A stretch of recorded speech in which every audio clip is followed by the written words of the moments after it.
Retroactive jealousy is pure hell, right? Anyone watching this video who's struggling with retroactive jealousy probably agrees with that statement. It is literally one of the most frustrating and painful and unpleasant experiences I think just about anyone can go through. It is an absolute nightmare. It's been a long time since I struggled with retroactive jealousy myself, but I remember very well what it was like. I think it's fair to say that retroactive jealousy can in some ways become even more painful, become even more frustrating when there are children involved.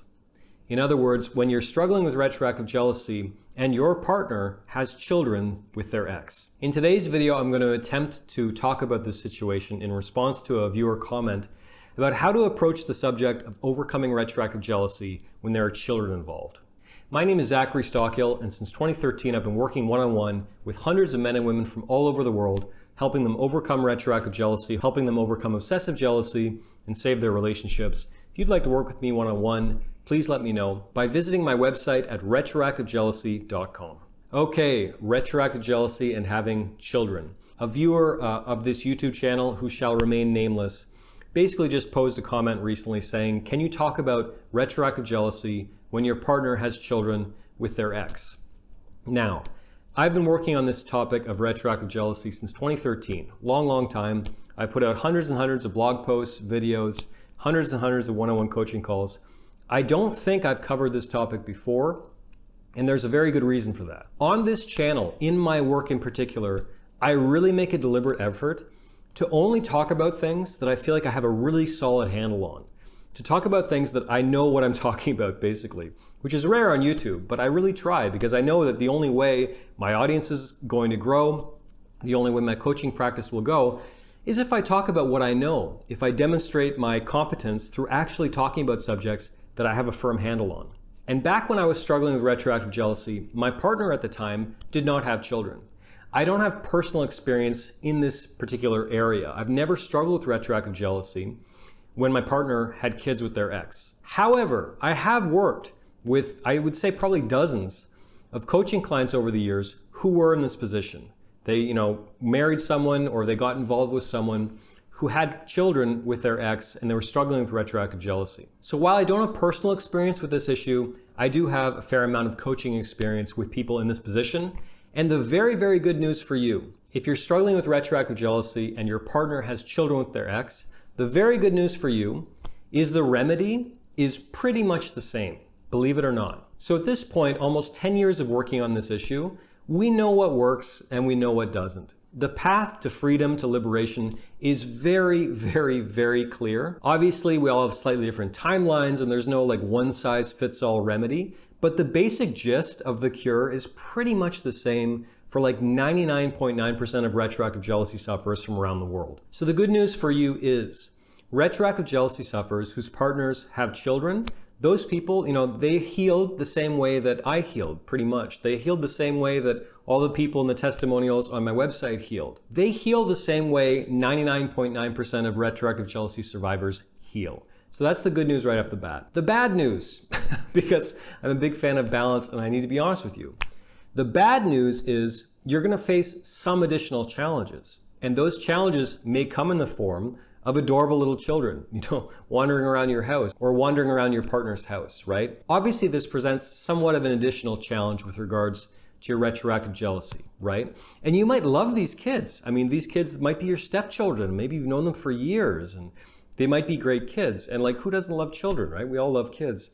And you're probably going to have mixed responses to those kids, which may amplify feelings of guilt and maybe self-loathing and maybe shame because they're wonderful children, but you're still having this kind of very charged negative emotional response to them on some level, largely fueled by your retroactive jealousy. So first off, I would say just number one, don't take it out on the kids.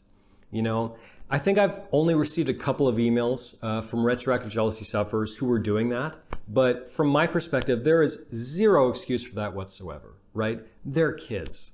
They didn't choose who their father was. They didn't choose who their mother was. They don't know anything about retroactive jealousy, hopefully. It's not their fault. Don't take it out on the children. Because if you do, your feelings of guilt, shame, regret, remorse will go up significantly. It'll complicate the situation even more. be sure that you aren't taking any of your anger or frustration or bad feelings out on the kids. Secondly, it can actually be a really interesting spiritual practice, I would imagine, and my coaching clients have reported something similar. If you can practice love, if you can practice generosity, if you can practice appreciation for these children, even when you're feeling the way you're feeling, even when you're not particularly feeling like giving love, like giving attention, like giving appreciation for these beautiful children running around your house. And before the objections start, obviously, this is easier said than done. And I said right off the bat, I don't have personal experience doing this. But I have heard from several coaching clients who reported really good results. The more they were able to actively practice kindness, practice love, practice appreciation, even when they didn't feel like it. My mother always said, love is a verb.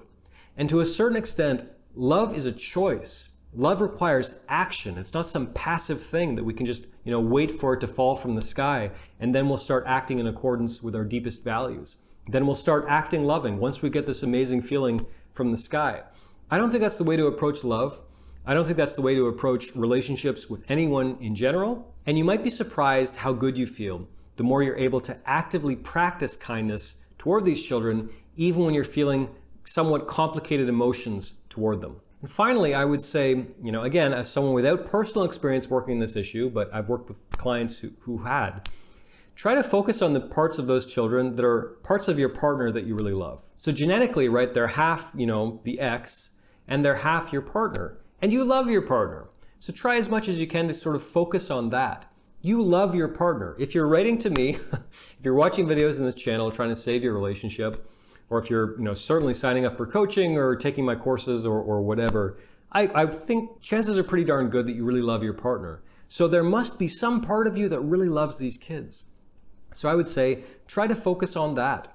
Try to focus on that feeling of love that you have for your partner, because this beautiful little child in front of you, obviously, is half of your partner. And again, it can be a really interesting and rewarding spiritual practice, to use that term, to practice love, to practice kindness even when you don't feel like it. I would also add, just at the very end of this video, that obviously your triggers are going to be a little more intense. You might receive more triggers because these little people are walking around your house, or walking around your parents, or walking around your partner's house, or whatever. So all of my practices with regards to triggers still hold. And I don't have time to get into all of them now, but beware of your breath. Calm yourself down when you're having this emotional response. Remind yourself of what's real and what's not. Become aware of the physical response your body's having to this trigger, and work to sort of relax that part of your body. There's all kinds of information about triggers on my YouTube channel, and way more in my online course, Get Over Your Partner's Past Fast, my guidebook, Overcoming Retroactive Jealousy. Have a look at those resources. I think they'll really help you deal with these triggers. Thanks very much for your question, and thank you to anyone watching this. If you got anything out of this video, please take a moment to let me know by clicking the like button below. Please also make sure you subscribe to my channel to be notified of new videos moving forward. And while you're at it, why don't you leave me a comment telling me what you think. I read every single comment I receive, and I respond to as many of them as I can. Thanks again for watching, and I'll talk to you again very soon.